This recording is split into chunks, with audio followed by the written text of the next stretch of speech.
I know it just sounds like a neighborhood prank or something. That's also what I told myself at first, too. Some little snot picking on the old man down the street because he or she feels like they can. But these supposedly inanimate invaders of my humble property are doing unexplainable things. I'm not a superstitious man, but I can't begin to imagine the logistics that would have been involved if this was all some kind of trick. And for what purpose? I don't have enemies. I'm just a regular retiree trying to while away my remaining days in peace, enjoying the relaxing suburban paradise I'd set up for myself. Okay, maybe calling it paradise is a bit hyperbolic, but I really have come to view my nice house outside the city in its nice little neighborhood with my neatly kept lawn and lovingly tended garden as a refuge from the chaotic and ever-changing world outside. I'm always polite, personable with my friendly neighbors. But I'll admit, I'm not much of a social butterfly. I mean, in fact, I've probably spent a significant majority of my time right here within my property lines ever since my lovely wife Edith passed away a few years ago. I just rarely feel a need to leave unless there's some specific reason to. My somewhat exasperated daughter once even called me the little hermit of suburbia, and was only made more exacerbated when I thanked her for what I mistook as an endearing compliment. Anyway, back to the point. It all started a couple weeks ago. I went out one morning to check on my vegetables, and lo and behold, 3 little garden gnomes were already there, standing guard. I must admit, when coming out to look at my plants for things that shouldn't be there, I was thinking more along the lines of pests, or perhaps a weed or two I'd missed. Not terracotta statues of little bearded men with pointy hats. They're slightly different from each other, but were obviously made in the same style, probably all from the same set, or whatever one calls a gnome collection. Naive as it sounded to even myself now, at first I figured that they were probably a present from some well-being or perhaps a tad eccentric neighbor. As someone who arguably played such a role in their lives of many of the surrounding residents, I took it in stride and left the gnomes in their new posts. The next morning, there were 4. Again, I didn't think much of it, just figured I must have missed one when I was looking around the day before. But then on the 3rd day, there were 9. They were no longer confined to the garden area. They dotted the front yard in seemingly random places, such as the middle of the lawn, driveways, peeking out from a bush near the front of the house, even one on top of my roof. I almost had a heart attack when I walked out to get the mail, only to open up my mailbox and see a small gnome laid across some letters and bills.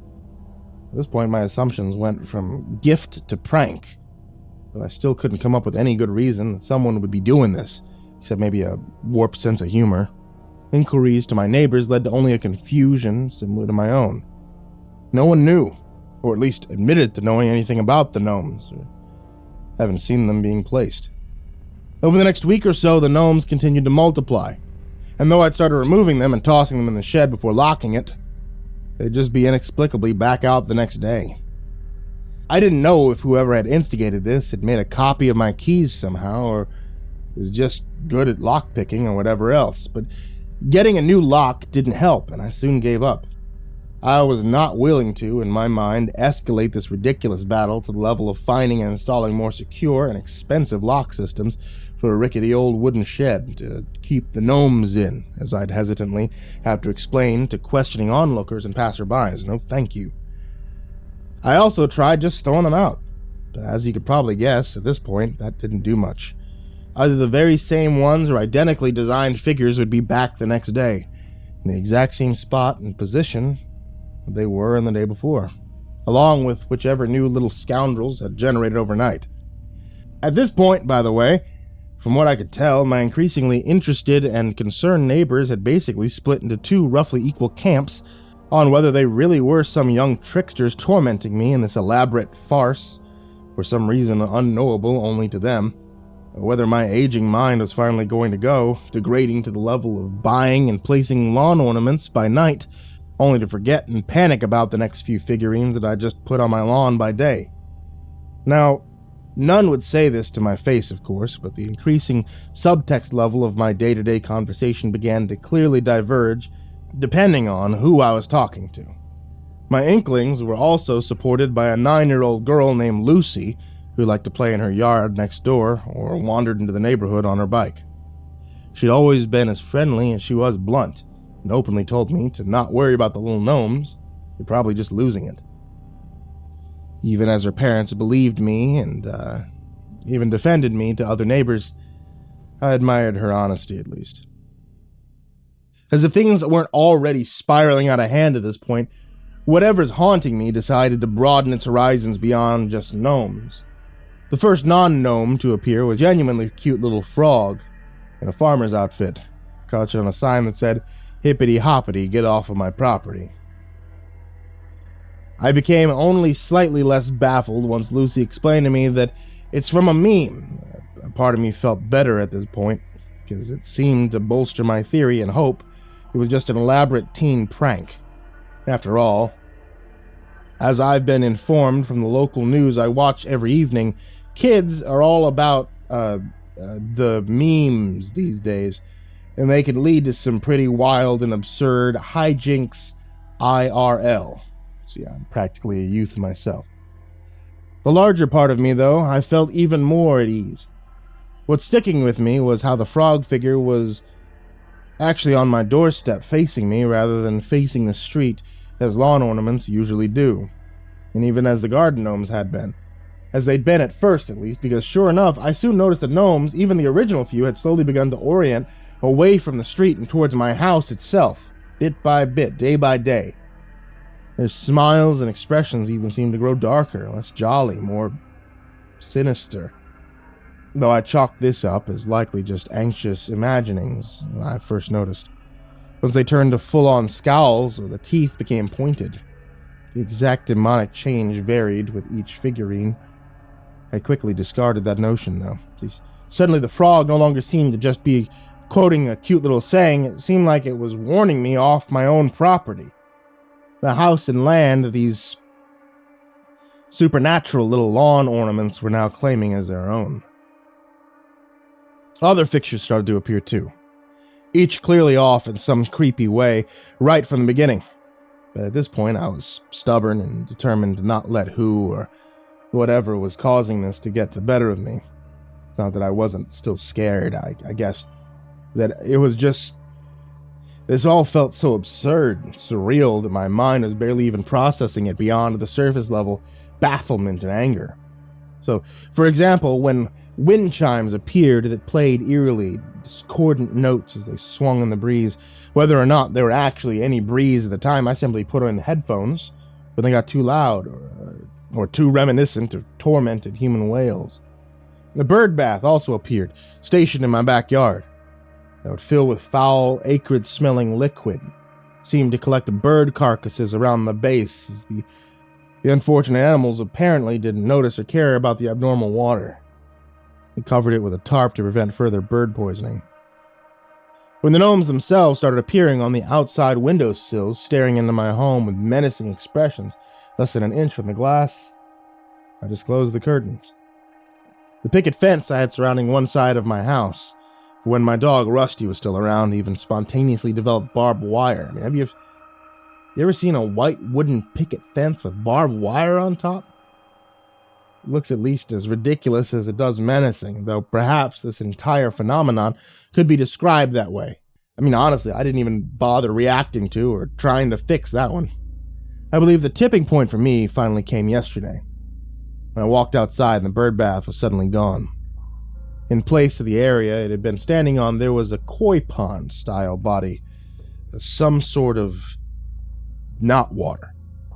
The same that the poisonous bird bath had been filled with. The pond was full of inhabitants as well, not koi, mind you, just slimy, eyeless creatures strongly resembling hagfish. Small animal skeletons were visible from the bottom of the shallow pond. I didn't stoop close enough to the water to tell exactly what kind of animal. You see, I felt that I knew this was really happening. My yard itself was clearly turning into some supernatural or evil caricature of a happy suburban lawn. It wasn't just some case of a weird, sadistic trickster. Because I don't care how resourceful or clever you are, I don't believe for a second Someone silently and completely excavated a chunk of my yard, filled it with a fresh pond complete with aquatic residence, stone borders, and small walkway, all between the 8 hours when I went to bed and woke up the next morning.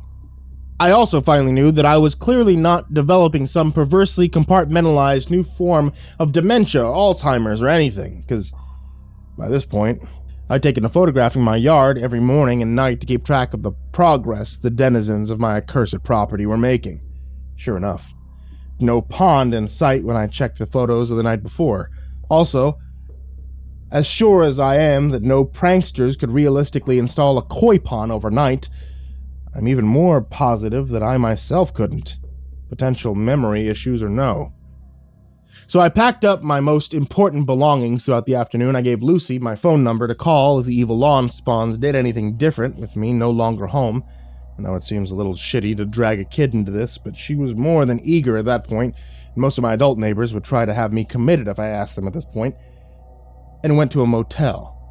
I briefly considered calling or just showing up to my daughter's about an hour away, but I didn't want to risk whatever's causing this to follow me to her home and possibly endanger her and her kids. Also, motel rooms don't have lawns. Anyway, that was last night, and after hours of nervous insomnia and jumping at every noise or light outside the window, I finally drifted off, probably around 4 a.m. or so, only to wake up this morning with 4 lawn gnomes lined up in my room at the foot of my damn bed. This time, I swear I even heard a faint growl or two as I carried the demonic terracotta figures outside to be dropped off and shattered onto the pavement below. Without even thinking, I shouted something along the lines of, "And stay out, you little bastards!" To the slight bemusement, but surprisingly disinterested look of the woman 2 doors over as she entered her own room. At this point, I'm not entirely sure what to do. Obviously, drastically as it was, just abandoning my house at the invaders isn't enough. And even though I haven't been hurt yet, things are clearly escalating. I was hoping to somehow come across any recording of similar phenomenon. I had no luck. So I'm being proactive. I bet if I'm able to find anyone with some knowledge or useful tips for this kind of situation, it'd be a place like this. Oh, should I also mention I got a call as I was finishing writing up this recount. A few minutes ago, it came from Lucy's mother's phone, with Lucy herself on the line when I picked up. At first, she half-heartedly apologized for calling instead of just walking over to my door and knocking because, quote, "well, duh," as she put it. Before I could ask in puzzlement what she meant, she asked why I'd come back so soon, especially since the gnomes and all were still there. After informing Lucy that I was, in fact, very much not back at my home, she said, "Then where'd the giant basket come from?" Lucy, what basket? "The basket of fresh veggies. The note said that you were sorry for your erratic," I'm guessing she was trying to say erratic, "behavior. Certainly, recently, here's some fresh vegetables from the garden." Some other thing I forgot, that they probably just weren't worth mentioning. But I was like, wait, you said you weren't going to be back for a while. So I called and after a short pause I said, "Lucy, I think those vegetables are bad. Do not let you or your parents eat them." She said, "Well, all vegetables are bad, silly." "Lucy, I'm serious. Go throw them away right now. Has anyone eaten any?" I asked fearfully, just imagining what havoc a cursed carrot or two might wreak. "I mean, we haven't. I don't know about everyone else. Looks like every house got a basket," Lucy answered. "Well, I'm leaving now. Heading back to my neighborhood. I got a cab. Since my car wouldn't start at the motel, it just started smoking out of the hood as soon as I turned it on, and when I opened it up to check, there was another damn tiny gnome underneath. Anyway, I can only hope now that I can get to my neighbors door to door to collect the baskets before it's too late. They might get put away or arrested, but I don't care at this point. I mean, who knows what vegetables from a clearly cursed garden are going to do to my poor, mostly innocent neighbors. That's assuming that only vegetables are inside. I'm not sure about this assumption, for the same reason I'm mostly worried about Lucy. When she hung up, it was abrupt. She just stopped mid-sentence. Maybe I imagined it, but I could have sworn the last thing I heard before the line went dead was a soft growl. Same kind of growl I heard this morning. So, let me know of any potential life-saving advice if you can, and wish me luck. We'll see what happens next, I suppose. Sincerely, Eugene.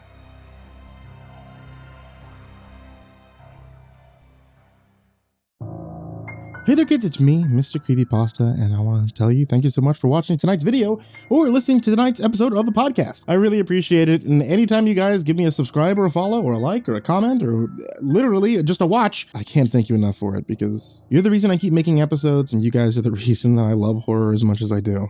It's the middle of summer, and I'm sure you guys have summer reading lists or something like that, but wouldn't it be cooler if I just read to you? So, you can always check me out on Audible, audible.com. You can search up MrCreepyPasta, and I have a whole bunch of books that I've done audiobooks for there, such as Tales from the Gas Station, or the very newest one that I've done, Pastel-Colored Dreams and Human-Flavored Nightmares by Vincent Venicava. If you haven't checked that out yet, hot dang, you should. And as always, I want to give a very special thanks to all of my patrons at patreon.com/MrCreepyPasta, because you guys are the reasons I get to keep my lights on in the house and get wonderful little treats for my cats and everything like that. And also the reason why we keep getting special custom series just for the channel. So a special thanks to Jacob Shaffer, Jordan Alexander Sanchez, Bryon Arce, Ken Lando Higuchi, Bobby Karman, Tristain Pelton, Chase Burnett, Bardo Hawk 764, TheBananaMafia 1, Melancholy Corpse, Hollow Zero, Ferb, Harley, Billy Morrow, Katie Birch, Sashi Sazaku, Kayden the Spooky Boy, MyBodySoundsLikeRiceKrispys, AshWood, Lord of the Weebs, Jay, Feyelocket, Miss Xandra, MrUnsettlingSpaghetti, Eurogore, Suji Campbell, Marco Takes Dabs 420, Stricken, Ozrine Fox, Robert White, Andres Garcia, Snails Brennan, Legit Quad Feed, James Bruce, Chris Lovins, Freddy Krueger, Tynan, Justin Johnson, Michael Scarborough, Infernal One, James Lowe, Lisa Cottrell, Caspian, Jordan Nels, Hades' Nephew, Tater Chip, Acid System, Prozac and Pancake Appreciation Society, Cryptic Nightmares, Someone You Love, Kiri the Sloth, Tommy Green, Sky Harbor, Caleb Dougal, Nina Smith, Nico Kayo, Rafael Rodriguez, The Ginger Bros, Aaron Stormcrow, Daniel Polson, Trace Miles, Corey Kenshin, and Peaceful Buddha. That's right, guys, at patreon.com/MrCreepyPasta, you could join this amazing list